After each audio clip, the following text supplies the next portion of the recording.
Shalom. This week's Sedra is Sedrat Eikev. Arrogance. The word itself makes us cringe. While we all find arrogant people distasteful, and I would never want to become arrogant, it is a trait that plagues us all. As Moshe continues his final speech to the Jewish people, he warns the people of becoming arrogant.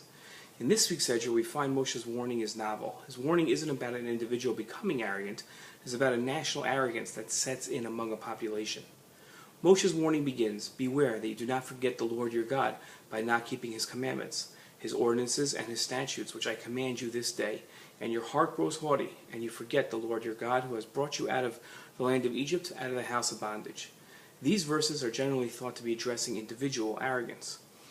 Maimonides, the Rambam, uses one of these verses to prove just how destructive arrogance is to the individual, writing, "If a man is only humble, he is not following a good path. Rather, he must hold himself lowly and his spirit very unassuming. That is why the Torah describes our teacher Moshe as very humble and not simply as humble. Therefore, our sages directed, hold oneself very, very low."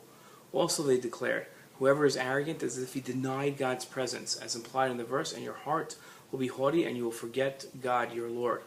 Furthermore, they said, whoever is arrogant should be placed under a ban of ostracism. This applies even if he is only somewhat arrogant. We find a similar sentiment in Pirkei Avos, where Rabbi Levitos of Yavna is quoted as having said, "Be extremely lowly of spirit, for the end of man is worms." As we read in our Sedra, we find Moshe change his direction in his warning about arrogance. He said, "You will say to yourself, my strength and the might of my hand has brought me this success to me. But you must remember the Lord your God, for it is he that gives you strength to make wealth, in order to establish his covenant which he swore to your forefathers, as it is said this day." This warning is to the nation as a whole. Moshe warned the Jewish people not to associate their military conquests to their own talents, but rather to recognize God's hand in the victories. National arrogance poses a unique threat to the people and the continued success of the Jewish people.